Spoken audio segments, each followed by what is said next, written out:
On a trop normalisé le fait de faire des prêts pour des écoles à 30-50 000 euros. Vous vous mettez un handicap dès le début de votre vie tout seul. The student loans that I've been paying $1,500 a month for 2 years have a 17% interest rate. I owe $90,000. Réfléchissez avant de faire un prêt étudiant. Réfléchissez bien. J'ai fait un prêt étudiant de 50 000 euros, donc j'ai à peu près 800 euros à rembourser tous les mois. Avis à tous les étudiants et lycéens, ne faites pas de prêt, c'est la plus grosse bêtise que j'ai fait de ma vie. Ok, donc aujourd'hui on va regarder le cas d'étudiants qui font face à de lourdes dettes juste après la fin de leurs études. Donc entre le coût de la vie qui a explosé cette année et le business aussi des écoles privées dont les écoles de commerce. Faire ses études en 2027 c'est devenu un vrai gouffre financier. Donc on va réagir à des situations assez compliquées et aussi essayer de décrypter comment est-ce qu'on pourrait contourner ce problème pour finir moins endetté à la fin de ses études. Pourquoi le prêt c'est une mauvaise idée quand tu rentres en école de commerce? Tout simplement parce qu'on va te miroiter qu'en sortant d'école tu vas facilement rembourser ton prêt, sauf que c'est faux. Évidemment je ne vais pas parler pour tous les secteurs, je travaille dans le secteur du marketing et de la communication qui représente un secteur qui est très plébiscité par les personnes qui font une école de commerce. Si tu veux travailler dans le conseil et la finance, évidemment tu rembourseras beaucoup plus facilement et beaucoup plus vite, mais je donne pas cher de ta charge mentale et de ta santé mentale. C'est un autre sujet, on en parlera une prochaine fois. Autre raison, le prêt aussi va t'empêcher de faire certaines choses et va t'empêcher aussi de vivre pleinement ton expérience en école de commerce. Parce que si tu as un prêt, tu vas pas forcément pouvoir faire les mêmes choix, genre par exemple partir à l'étranger. Ou tout simplement, lorsque tu vas sortir d'école, tu vas accepter un poste qui va pas forcément te plaire juste parce que tu es obligé de rembourser ton prêt. Et ça, pour l'avoir vécu, je vous avoue que c'est pas ouf. Je pense que faire un prêt dans cette configuration, c'est vrai que c'est pas une bonne idée parce que le secteur du marketing, de la communication en école de commerce, c'est très bouché. Il y a assez peu de postes et ça paye vraiment mal parce qu'il y a beaucoup de concurrence et aussi il y a trop d'étudiants qui choisissent le marketing par défaut. Voilà, après pour ce qui est du semestre à l'étranger, dans certaines écoles c'est obligatoire comme à Schema. Puis c'est aussi génial sur le CV, ça permet d'avoir une super expérience étudiante. Moi j'en ai fait une par exemple en Afrique du Sud et aux États-Unis et c'était vraiment un des meilleurs moments de ma vie. Mais c'est vrai que comme solution par exemple pouvoir faire de l'alternance donc qui paye ton école plus te verse un salaire, c'est une très bonne idée. Ou encore de décaler son entrée en école de commerce au lieu d'arriver en L3, pouvoir arriver en M1. Donc de payer une année en moins d'école de commerce, soit à peu près 15 000 euros sur l'année, donc ça peut être une très bonne solution aussi. So as it turns out, the student loans that I've been paying $1,500 a month for 2 years have a 17% interest rate. So what I thought I've been paying off for all this time, I'm actually I owe more than what I started off with. I owe $90,000 and I didn't even spend that much on school. I'm gonna be in debt for my whole fucking life. Alors, on est sur une vidéo du TikTok US. Elle a contracté des dettes immenses alors qu'elle a à peine fini son cursus. Elle a fait un prêt étudiant avec un taux d'intérêt de 17%. C'est gigantesque. En France, on voit qu'on a des taux d'intérêt de prêt étudiant à 0,1, 2%, voilà, là 17%, c'est en fait les intérêts composés vont s'accumuler avec le temps et ça va être quasiment impossible à rembourser vu la somme. Il y a même possibilité de faire faillite à cause des intérêts et de la dette étudiante, c'est complètement fou. Et même je comprends pas en fait que les taux d'intérêt des prêts étudiants aux États-Unis soient pas encadrés. J'ai été diplômé avec $150 000 de prêts étudiants. Ils en sont maintenant à jusqu'à $300 000 à cause des intérêts. Et ça s'accumule de $48 tous les jours. Je ne sais pas comment c'est possible, quel taux d'intérêt permet d'accumuler $48 d'intérêt tous les jours en plus.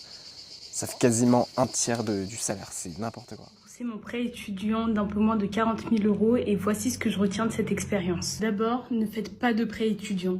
Je vous l'ai dit ici, je vous l'ai redit, je vous l'ai répété, je vous l'ai redit. Il existe plein d'alternatives possibles. Donc renseignez-vous d'abord sur toutes les alternatives qui existent sur le parcours scolaire que vous souhaitez effectuer. Et en dernier recours seulement, envisagez le prêt étudiant. Mais 40 000 € pour 3 ans d'études, c'est énorme. Et avec toutes les alternatives qui existent, je ne sais pas si ça vaut réellement la peine. Il y a beaucoup de gens qui disent qu'il ne faut pas faire de prêt étudiant. Donc je suis assez d'accord avec ça dans la mesure du possible. Si on a la possibilité de ne pas faire de prêt étudiant, autant ne pas en faire. Mais c'est pas aussi facile que ça. Si on veut rentrer en grande école de commerce, souvent pour entrer en L3, il va falloir faire un prêt étudiant parce que les frais d'inscription sont vraiment trop élevés.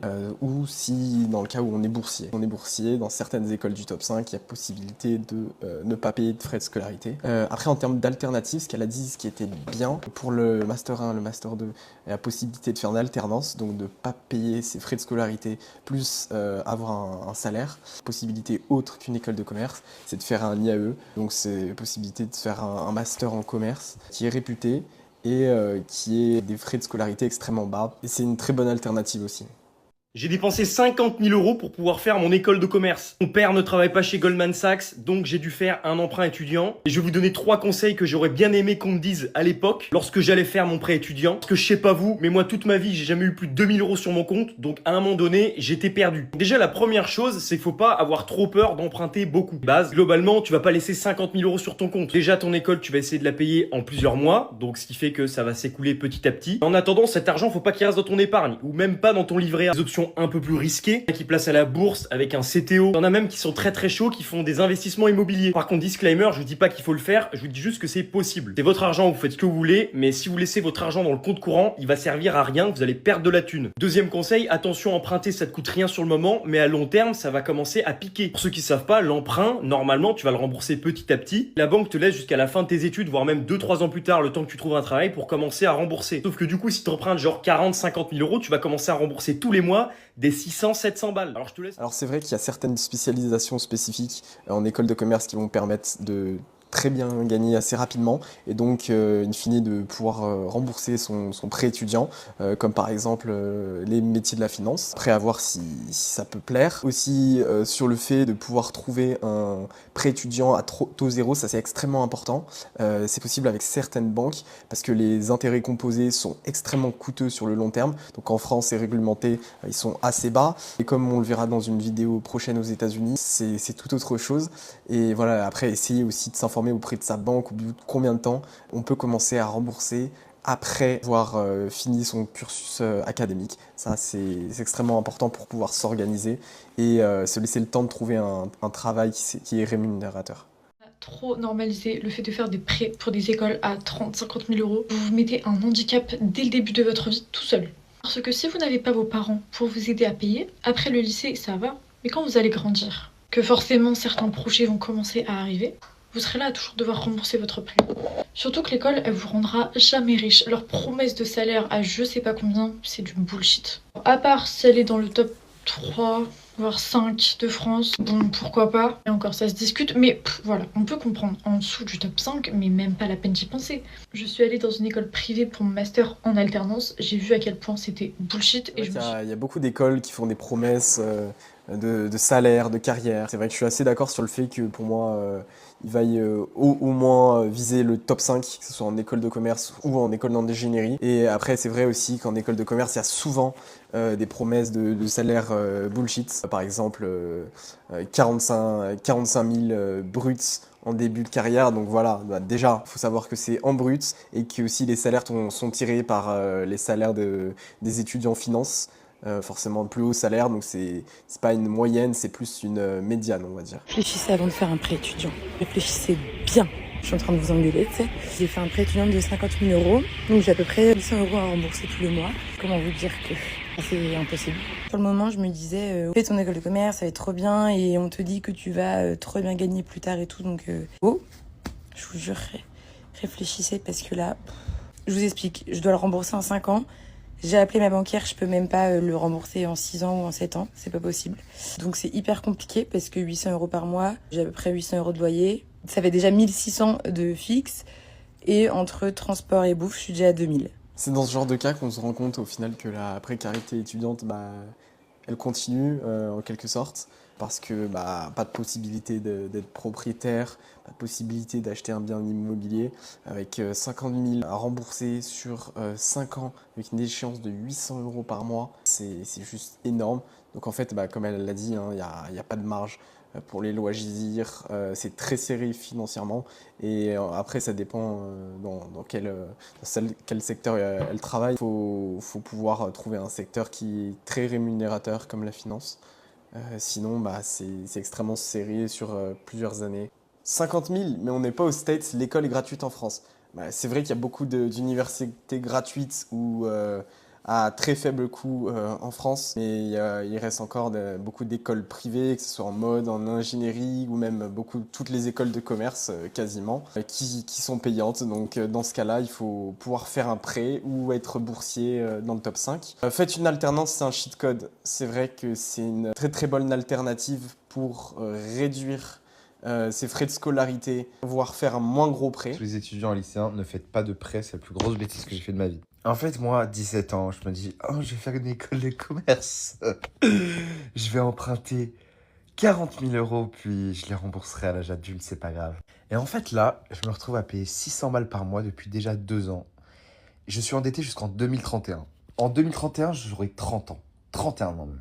C'est chaud. Je serai encore en train de rembourser une école qui m'a moyennement emballé. Et en fait, ce prix de con là, je me rends compte que c'était juste pour me foutre dans le système anticapitaliste. C'était juste pour me foutre dans le système et me mettre à travailler directement. C'est-à-dire que là, en fait, je n'ai pas le choix. Si demain je vais arrêter de bosser et je me dis, oh, je gagne plus d'argent, je pars au Brésil, j'en sais rien, je sais pas où, je ne peux pas parce que j'ai 600 balles à rembourser chaque mois. Dans ce cas de cet étudiant, on peut se demander si sa décision de faire une école de commerce a été vraiment réfléchie. Est-ce que c'était le choix qu'il voulait faire à la base ou plus un choix par défaut? Et aussi, il faut penser au prêt qui va avec, qui s'étale sur plusieurs années et comme il a dit, avec des mensualités énormes en début de carrière. Donc ça met une grosse pression financière et en plus combiné par exemple avec l'impossibilité de se consacrer à d'autres projets, comme par exemple il parle du Brésil, mais ça peut être pouvoir investir dans un bien immobilier ou même dans une voiture, faire un tour du monde.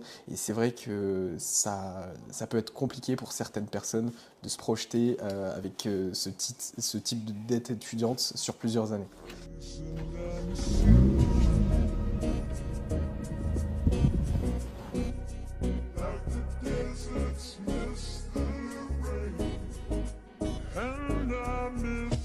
Bon, c'est une juste vidéo satirique, mais elle m'a fait assez marrer.